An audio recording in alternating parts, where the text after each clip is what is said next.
Netcasts you love. From people you trust.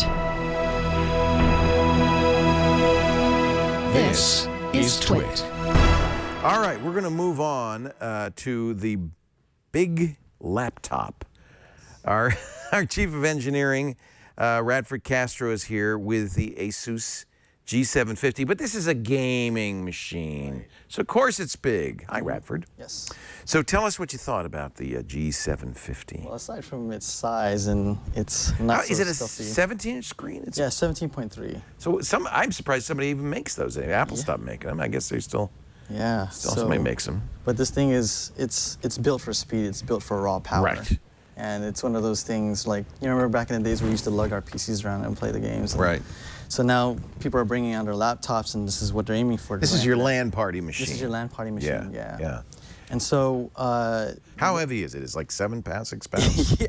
Looks like it. It feels like it's even more. Looks like a desktop replacement. Yeah. Yes, definitely. Yeah. So it's one of those things if you want to lug around, you want to do everything on it.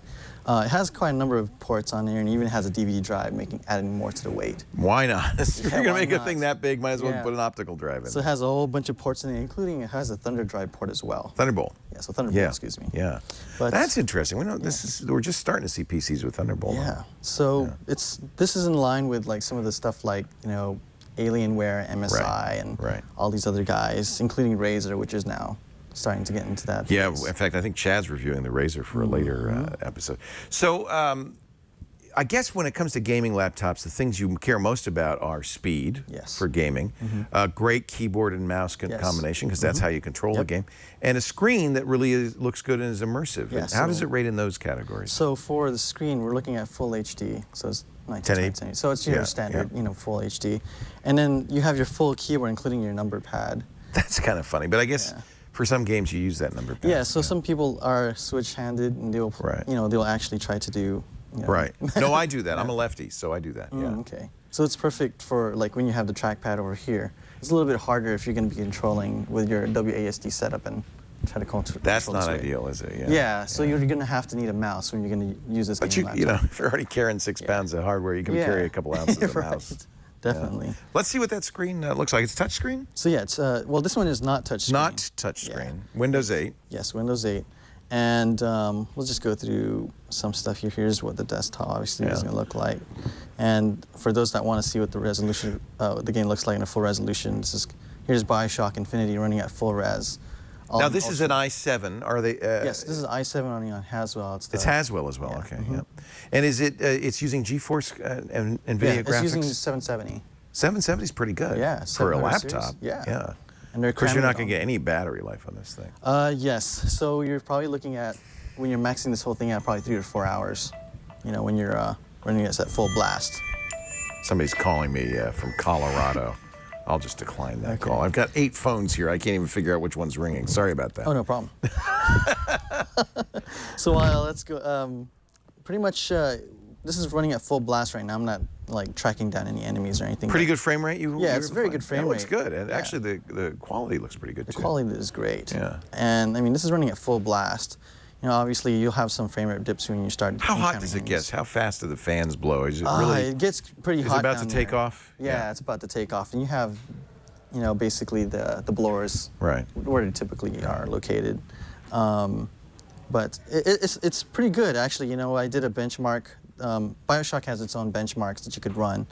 And for those who are interested in it, there's actually, I put them right over here. Okay. And so it runs at about, 12 or 62 frames per second on average. Okay. Yeah, which is more than enough. It's adequate, yeah. Yeah, and at the max it runs at 216, so it's really, really good. Okay. Then I ran this other second benchmark called 3D Mark, which a lot of the gamers use, and I got this. And right now it runs 69% better than a lot of the other gaming laptops. What was the raw number? I see the raw number. It's 19384. 19384 is good, and is that the OpenGL benchmark? Yeah. So that's good. That's it's nice. great, and it does all this stuff in it. You're just right in between, the high-end gaming PC and your typical gaming laptop. When you have it cranked up like that, does it feel hot? I mean, would you? Yeah, it does. Yeah. So, I mean, a lot of the times too is when you're working on the keyboard, you can feel a little bit of the air coming out through the keys. Yeah. Especially when it's backlit like this. That's okay. So you're flying along. Yeah, exactly. Yeah. How's the audio on that? The audio is actually pretty good. Yeah. So this has what they call sound media. It's one of their Asus's proprietary type of, but it has also an amplifier, and it doesn't sound tinny. It actually sounds very full in terms of at least bass-wise. I played a couple of music here and there, and so it works with a variety of genres, and it works pretty well. Now, how much? I'm sure there's different ranges. This is the one we have here. It's the JX. Is the GX? Yeah. So this is the 750JX. There's a JW, which is 700. Uses the 760 or 765 GeForce, and that one has only 12 gigabytes RAM versus 16. So that's the lower end. This is, actually. How much did this come as equipped? How much was this? $18.99. $18.99, and it starts at $1,400. Yeah, it starts for at the lower end. $1,400 for the lower end. So that's not horrible, given you're getting a lot of performance out of this thing. Let's get the pros and cons. So the pros is that you got a lot of speed, and you can play the latest games. Right. And you can play them at full blast. Another cool thing too. Sorry about that. This is the same. Sorry. So the other thing that it also has, the other pro, is the fact that it can, it runs a lot of the desktop, has a lot of amenities you'd expect from a regular desktop.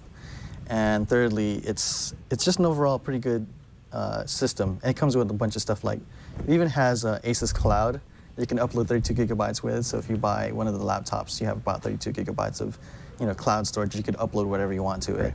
And of course you have Thunderbolt and all that good stuff. So the cons? The cons, obviously, is the weight and the size. Yeah. It's a little bit thicker profile. Yeah. So it's similar to what you see in a lot of gaming laptops.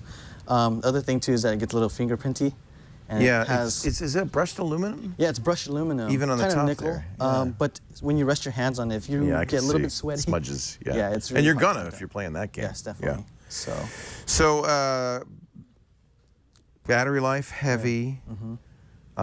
Price is, kind of middle of the road. It's not bad given what you're getting, so I don't think that's a con. So they're going for the somewhat value-conscious PC gamer, but would you say buy, don't buy? This is a try. A try. Yeah. So. Okay, good. Yeah. Radford Castro, that's the Asus G750 gaming laptop. Looks like a fairly solid entry into a very competitive field for the gamer. And I do like the metal of it. Yes. But man, that thing's heavy. Yeah, that thing is big. Yeah. Hey, thank you, Radford. Radford Castro, in charge of engineering here at the Brick House